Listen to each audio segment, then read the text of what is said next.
the Hewers, join us on the ultimate wildlife adventure. We're gonna spend the next 11 days in Kruger National Park, going on a self-drive safari every single day. After spending the last days diving in Savanna Bay, close to the border to Mozambique, it was time for more bush adventures. So we started driving early in the morning to get to the gate of Kruger National Park before sunset. We were planning to sleep outside of the park for one night before heading into the park the next morning. Because we love a good road trip, the drive itself was not too bad, even though some of the roads were exhausting, because you just can't drive that fast on these dirt roads without destroying your vehicle. But the diverse and open landscape is just beautiful. This made the long drive worth it already.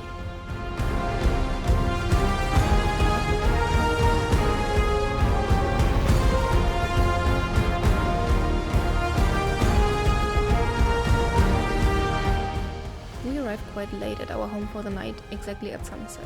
And we just felt so stoked to get a glimpse of Kruger National Park for the first time, because our accommodation was bordering the park.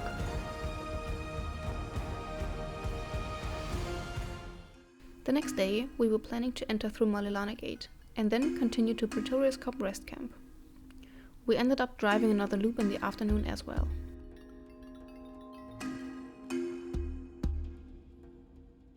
The next morning, we entered the park quite late. First, we got some groceries in town, because we weren't sure how equipped the shops inside the park would be. So, better safe than sorry. This dried riverbed from Crocodile River is the border to the park.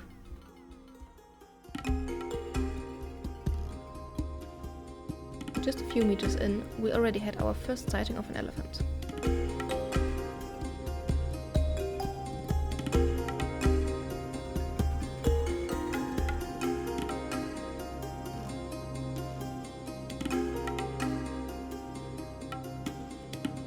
After getting a proper map of the park, which you can't purchase at the gate, which was a bit weird, we headed directly to Pretoriuskop main camp via a dirt road.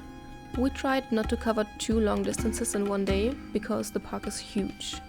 You have to keep in mind that the park is the size of Israel, so you need a few hours from one camp to another.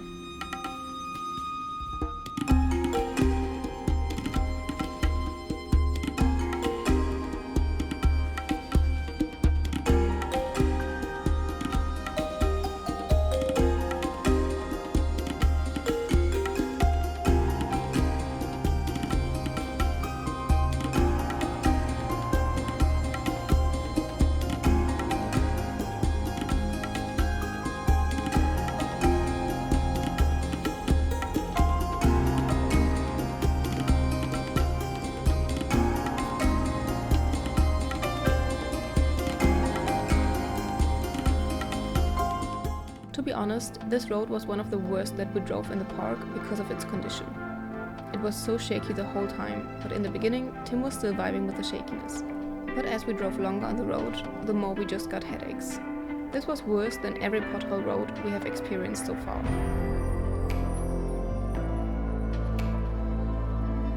And then we had our first bad experience in the park. The southern section is very crowded and full of tourists. Because it's easily accessible, many day visitors just book a guided tour through the Kruger.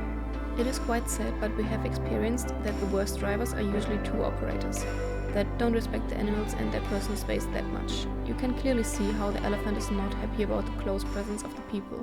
It's very stressed and is trumpeting. Have you ever had bad experience on safari? Let us know in the comments.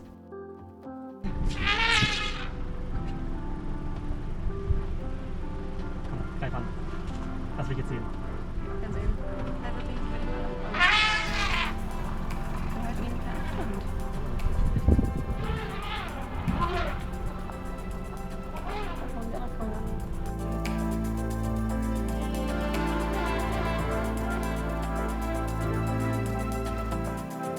After checking in at Pretoriuskop main camp, we went for an afternoon drive, where we didn't see a lot of game, but the landscape was just breathtaking.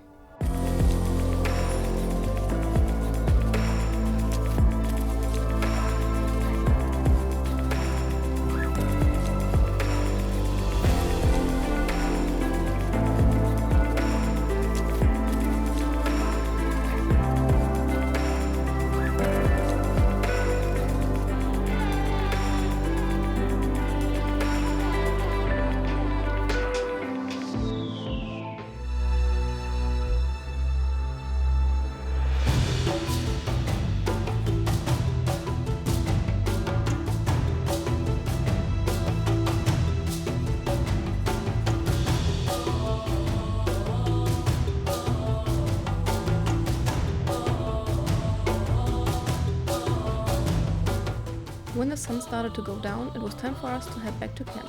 So we made a braai, enjoyed some food by the bonfire, and went to bed early, full of excitement about what the coming days had in store for us. Make sure to subscribe to not miss the next episode of our epic adventure.